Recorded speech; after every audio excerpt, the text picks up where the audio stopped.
I'm Matt and Andrea Bauschek. We've been married for 8.5 wonderful years. We have 3 beautiful children, Caden, who is 13, Cohen, who is 7, and Eden, who is almost 2.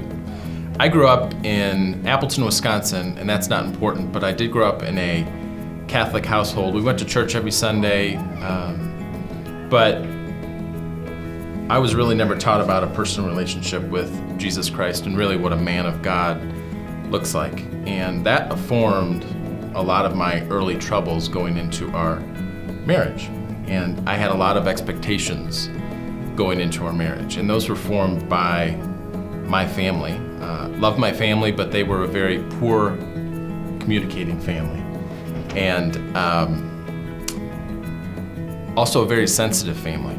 And sensitivity is okay in doses, but I was at the extreme, and it formed a lot of issues. And I expected Andrea to be really a lot like my mother going into marriage, and a lot of these things would cause our fights early on. We fought a lot during our first 2 years of marriage, and I can humbly sit here and say that it was my fault.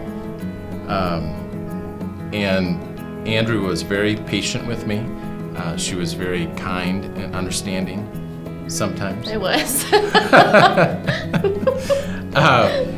So sensitivity would be such as things, and I know you're gonna judge me for this, but that's okay because Jesus took care of me in due time. But I would remember, getting ready for work in the morning, and maybe a shirt would need to be ironed. And those are things that my mom would just do, right? My shirt would be out there and wrinkled, and miraculously it would be ironed. And so I would be done showering and the shirt would still be wrinkled, and I wouldn't talk to Andrea. I would be moody and pouty, and eventually we would argue over why my shirt wasn't ironed. And so those things formed a lot of our issues, and they were my issues, over sensitivity and not understanding really what my role was in the marriage. So I would say around year 2, we had a come to Jesus moment where we said, if this is going to work, and it's not just going to work, but it's going to be happy and it's going to flourish, we have to have over communication. And that was a huge word for us, was over communication. When you don't over communicate, or like he said, he expected something to be done without saying, could you iron my shirt? He just expected it to be ironed without having to ask. So we wanted to eliminate the expectation. And if you want your shirt ironed, we realized God gave us mouths. So communicate what you want, what you need to the other person, never expecting that person to read your mind, because God did give us mouths, but he didn't give us the ability to read each other's minds. So in the over communication, we also worked out, we wanted to eliminate all expectations for the other person. So we came up with jobs. We came up with jobs, and I'm sure that's not so popular with, the women's movement and votes for women, but we did. We had to have jobs because we knew that if we would assign jobs, each of us would never keep score. Like, I would never say, I've cooked dinner and cleaned up dinner for the last 5 years. He's never once lifted a hand to do a dish. And that allows Satan to plant seeds of bitterness, and we didn't want any of that. So we assigned jobs. And for him, like, some of his jobs are... Well, time out. Okay. Before this, I would consider myself Captain Comment. So Captain Comment means, why didn't you love me like this? Why don't you do this, that, and the other thing? And I really had to humble myself. Andrea introduced me to Grace, and so we've been coming here for many, many years. And it really took me to get plugged into a great church to begin my relationship and my walk and deepen my walk with Christ. I surrounded myself with a lot of great men. One of those men that I went to a Bible study early on, even before we were married, was Jim Gillespie.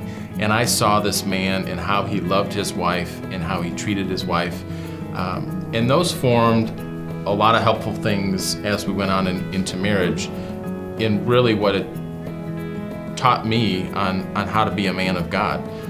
But I would be quick to give the credit to Jesus, because he truly broke me and humbled me and refined me and taught me what a man of God looks like and what it needs to be. And I think after we had Cohen, that's when the over-communication process started. So we had, Caden, and then we had Cohen. And when you have multiple children, you begin to understand all the jobs that are inside of a household. So take it from there. Well, you go ahead and say. Okay. What's So inside and I don't know if, I think we did. We just began to communicate very openly. For example, I didn't think it was fair if Andrea cooked dinner and she had to clean it up. So she would be in the kitchen for hours upon hours, cleaning and cooking. And I saw my dad, and I love him dearly, but I saw my dad for many, many years growing up with my mom cooking, and he retreated to the lazy boy. And I said, I'm not gonna do that. And so my job is, after every made breakfast, lunch, or dinner, I'm the one cleaning up every dish, so she gets to go and spend some time with the kids or sit on the couch and get out of the kitchen. The other thing is, I grocery shop. I do all the grocery shopping in our household. I manage all the finances. I take the kids to school. I'm not gonna list all of my jobs, but the importance is that it's a 50-50 marriage. It's not 60-40, so 60% of the work is on Andrea, 40% of the work is on me.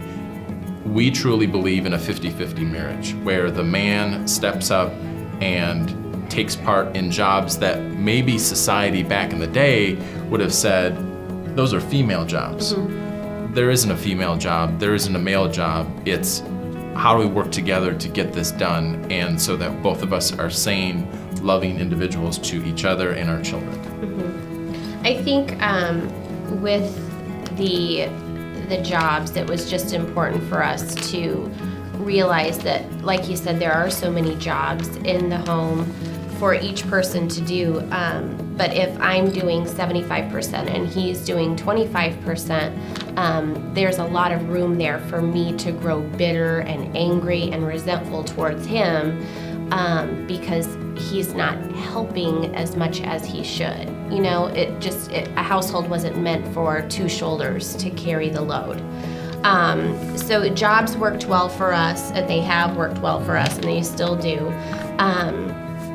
If the folded laundry sits in our bedroom for 3 days, he knows that it's his job to put the laundry away. I get it upstairs in the baskets, and it's his job to put it away. So it just works well for us. The last thing was, with 3 kids, we don't have a lot of time to spend together as far as dating each other. And, to keep our priorities in order, with God being first, our marriage second, kids third, and our job last, we have to fight for time with each other in a household of 3 kids.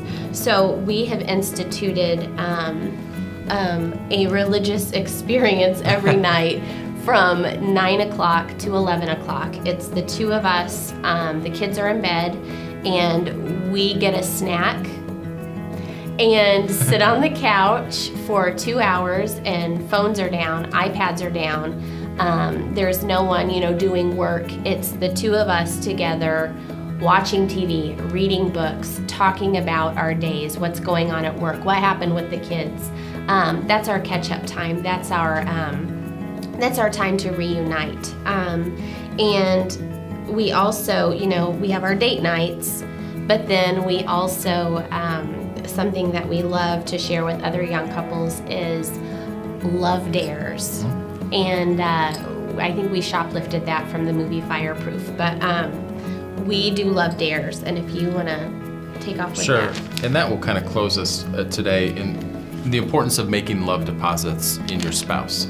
And so you really look to serve that other person unconditionally each and every day. And if I put myself in Andrea's shoes and think, what would warm her heart today? What would make her feel special? Yesterday she was dragging in the afternoon.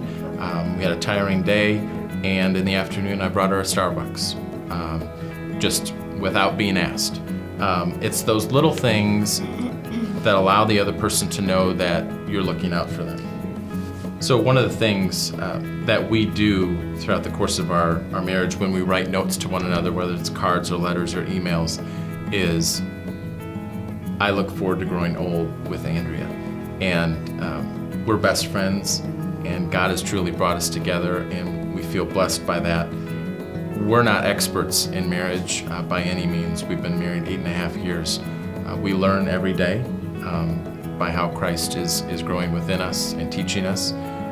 But we look forward to growing old with one another, and that's one of the things that we encourage each other with every time we write it out together. And I truly do look forward to growing old with you.